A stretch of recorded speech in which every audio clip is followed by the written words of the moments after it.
Congratulations on purchasing a new Insignia TV. This video will help you remove it from its packaging without damage, so you can start enjoying it right away. If you watch this video and follow the manufacturer's instructions carefully, you will avoid common mistakes like pinching the screen, which can easily cause it to crack. Your TV may not be the exact model shown in this video, but just like the box shown here, your box is designed for opening the top and lifting the TV out with a friend. For TVs larger than 32 inches, we always recommend using 2 people. Also, cover a flat surface large enough to lay your TV on with a clean, soft blanket or towel before lifting it from the box. Use a box cutter or sharp knife to cut the tape on the top of the box. With the top open, you will find complete instructions for unboxing your TV. Look for accessories like instruction manuals, remote controls, and batteries, or anything else that can be removed. Take all of that out and set aside. Remove the top cushion and any other accessible packing. Reach into the box and uncurl the plastic bag that surrounds the TV. Look for the handholds at the top of the bag. Take hold of one side and have your friend take hold of the other as you lift the bag, which will lift the TV, then guide it onto the soft, clean surface you've prepared. You've probably never been told to lay your TV flat. That's true during transportation and unboxing, but now that we're on to attaching the stand, you will need to lay it flat per the included instructions. Rest it on the surface and carefully pull the bag down, then lay the TV flat to install the stand, being careful to only touch the bezel and not the screen itself. Insignia TVs have several stand styles. Be sure to follow the instructions in your stand assembly or quick start guide. Use the provided hardware and remember not to over-tighten screws. With your stand securely attached, lift the TV carefully with one hand on the bottom of the TV and the other on the top, again gripping only from the edges. Make sure not to pinch the screen between your thumb and your fingers. Your new TV is fragile, and pinching the screen can easily cause it to crack. Place the TV upright on the console you're going to use, and you're done. If you're going to mount your TV, be sure to use a kit that matches your TV's size and weight and anchor it securely into the wall.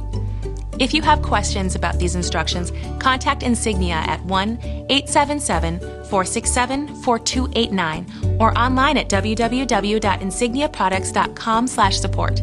And if you decide you'd like some expert help with unboxing, setting up, or mounting your new TV, Geek Squad is here to help.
Here comes Janice.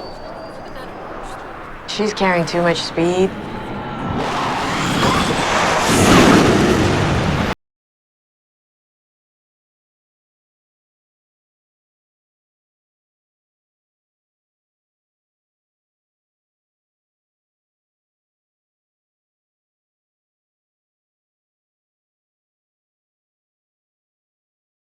We really need to start working on this. No one will ever know that we were even here.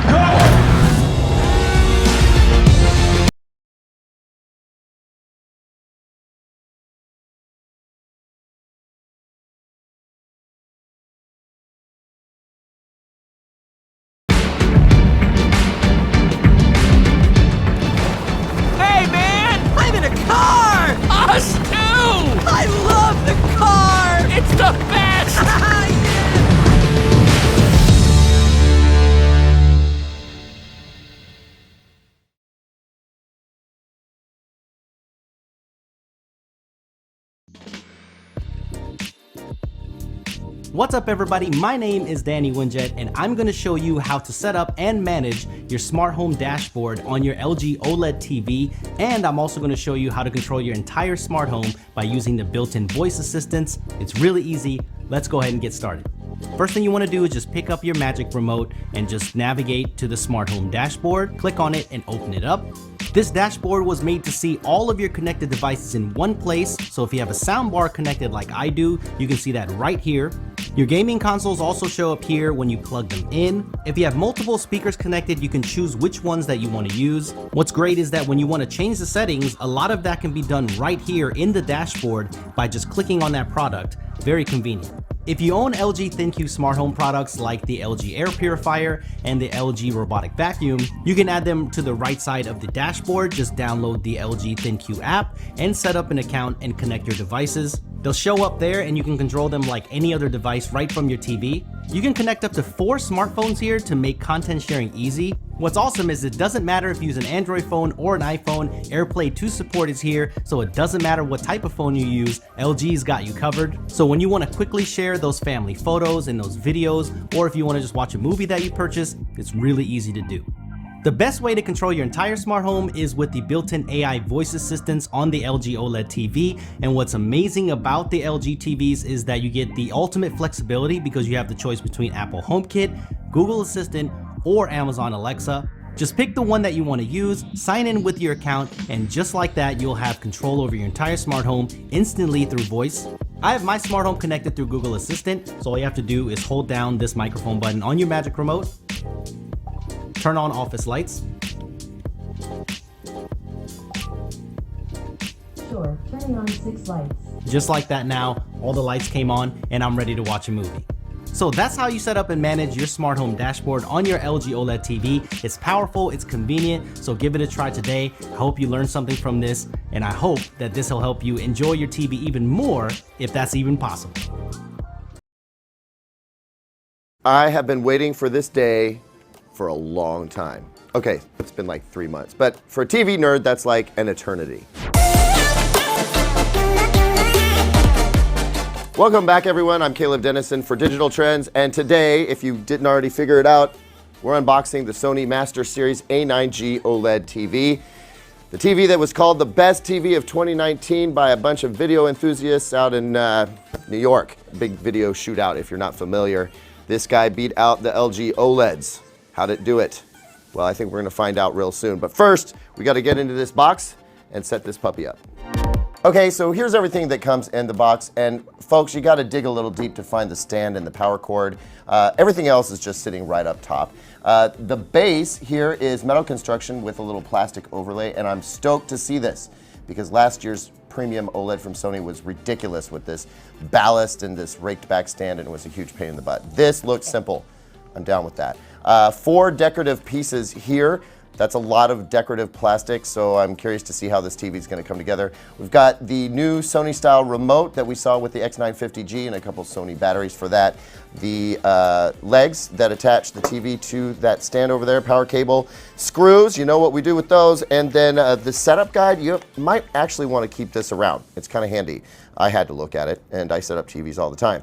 I think it's super sexy all the way around. What's that? You want me to turn it on?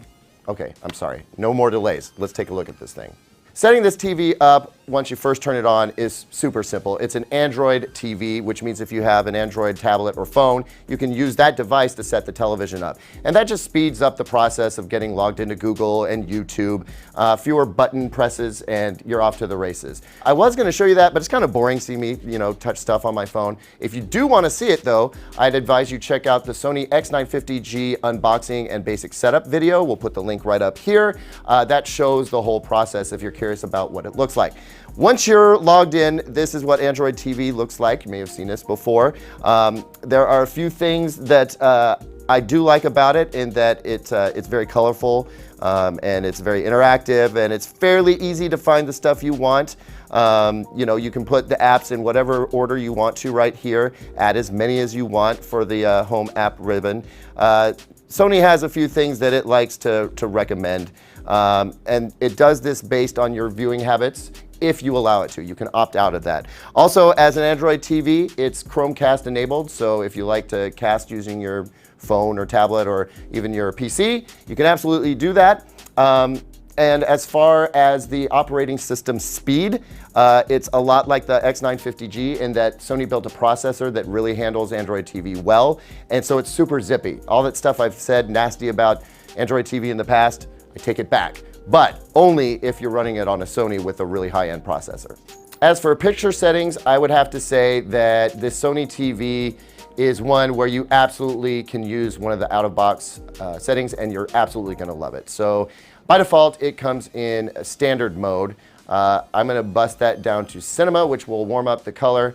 And then we wanna take a look at what it's doing with some of the other settings. The light sensor for optimizing brightness according to ambient light, it does a decent job, but I don't like that. So I'm gonna turn that off. Go into advanced settings. We wanna check in the motion section.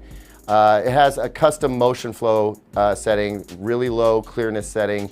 Cinemotion is on. That makes 24p content look a little bit less juddery. Smoothness is way down at 1.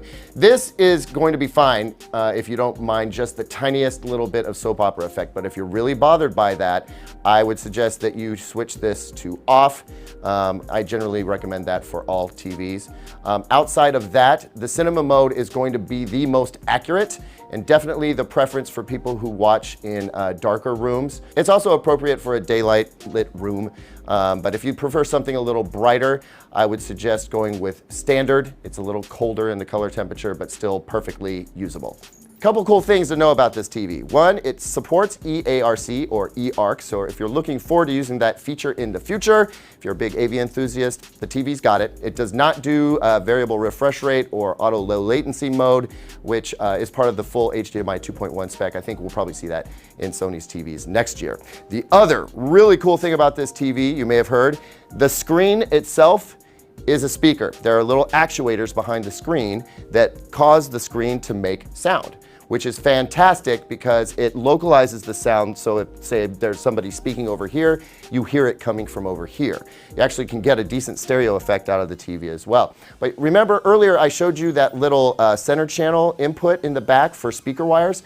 The idea there is if you're running a big surround sound system like we often do, and you don't want to have to use a center channel speaker that you put under the TV or above it or whatever, you can actually put the center channel signal from the receiver into the back of the TV, and the TV screen will act as the center channel. And it does a pretty stinking good job. With those two little subwoofers in the back that I mentioned before, you can get a big robust sound out of this TV. Lizards and snakes. I don't know what it is about 4K HDR demo footage, but it's just chock full of them.